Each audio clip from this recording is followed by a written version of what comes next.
Ang tanong, magkano? Hello guys, meron tayo ngayon dito ang iba-bike check. Isang Transition Spire na 29er na pagmamayari ng tropa natin na si Sir Bob. Ang tanong, magkano? Secret daw. Kala ko sasabihin ng pabulo pero secret din pala. Ay, ako nga po pala si Rogelio, isang negosyanteng nagbibisikleta na kumasa sa 100 day vlog challenge. At ngayon, i-bike check natin tong bike ni Sir Bob na isang Transition Spire. So, saan mo na nadala tong bike mo? Saan na kayo tumalagala? Itong Spire? Oo. Mostly sa W pa lang yun. Sa W pa lang to. So, Teban. ilang buwan o ilang araw na sa ito? Kasi nung nakaraan, nakikita ko parang Dartmoor. 1 month or 2 months? 1 month or 2? Two months Oh, ba? bagong-bago, fresh na fresh. Ito ba ay brand new o second hand? Brand new. Bago magteban. Bago magteban, brand new lahat tong pyesa mo. Hindi, itong ano, frame lang. Ito frame lang. Tapos Awit ito, lahat yan, galing yan dito sa galing sa Dartmoor. Wow. So far, compare natin yung Dartmoor mo na frame versus dito sa Transition. Ano malaking pinagkaiba?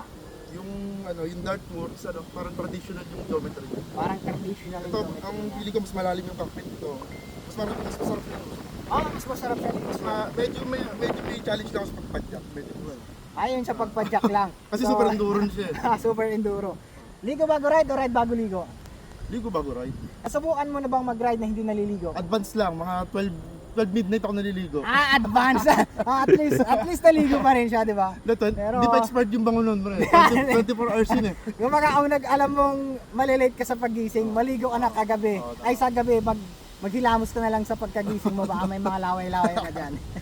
Alam na ba ng special someone mo na meron kang ganito? Oo. Supportive meron. naman. Supportive naman siya. Oh, sana all. Actually, alam niya naman yung presyo din. Alam din niya yung presyo niya. Anong may advice mo sa mga gustong bumuo ng enduro at anong may advice mo sa mga taong gustong pumasok sa enduro scene or sa downhill setup or downhill na laruan? Ayun, yun, wag pa padalos-dalos. Yung kung bubuduling ka, siguraduhin mong kaya mo yung gagawin mo. Yun, napakagandang kanyo, napakagandang tips yun. Pag binubudol ka, iwan mo na sila. Saka ano naman, at your own risk naman. At your own risk. Salamat Sir Bob. Yeah, boss. Napaka-easy lang ng bike check natin. Gusto niyo bang makita siya na lumilipad? Comment nyo lang dyan sa comment section sa baba at ipapakita ko sa inyo yung mga paglipad niya, yung walang bike. Meron tayo dito ngayon, Transition Spire, isang size medium na 29er. So nung unang nakita ko to, akala ko carbon siya kasi kulay itim, pero nakita ko may welding, so aluminum siya. So first impression ko, maganda. Nung niride ko to, maganda rin. Meron siya rito rental fat bar na handlebar. Of course, meron siyang death grip na grips at meron siya ritong Shimano SLX na brakes. At ang nakakabit sa kanya, Shimano SLX na brakes na quad piston. Meron tayo dito ngayon, Kashima coated na Fox 38. Wow! Yayamanin pa rin ang may-ari nito. Ito pa pala ang pangalan ng may-ari. Hindi niya alam na binike check natin tong bike niya. Dahil meron siyang Fox 38, meron din siya ritong Fox X2 na rear shock.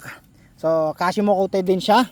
And of course, Fox transfer na dropper seat post. Meron siya rito ang crankset na SLX din na drivetrain. So, mapapansin nyo, ang group set talaga nitong bike na to ay SLX. Ang nakakabit dito sa likod ay Minion DHR2 29er. At dito naman sa harap, ang nakakabit ay Maxxis Assegai. So, parehas po yan na 29er. At of course, ang pinakamalaga sa lahat dahil laging umuwi ito ng gabi, meron siyang ilaw sa harap. Yan. So, rechargeable na bike light. At meron siya rin dito sa likod. Yan, bike light. Ito nga pala yung description ng bike. Kung makikita nyo, meron siyang, ang nakalagay dito is travel ay 170mm. Ang stroke niya is 65mm. At ang kanyang sag ay 18 to 25mm or 28 to 34%. Yan po yung recommended na sinabi dito sa frame na to. So, wow, ganda. Shimano na pedals din, oh. Ay lang ako nakakita ulit ng ganitong pedals. Of course, yayamanin na hubs, Hope. And then, of course, ang hindi mawawala is yung Fox fender niya. Ganda niyan. Wala kang talsik sa mukha.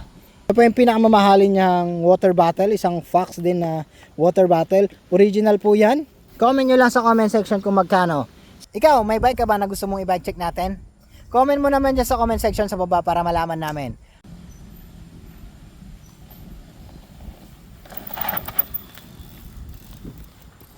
Ako nga po pala si Rogelio, yung tropang vlogger na nagsasabing, bike check na natin to!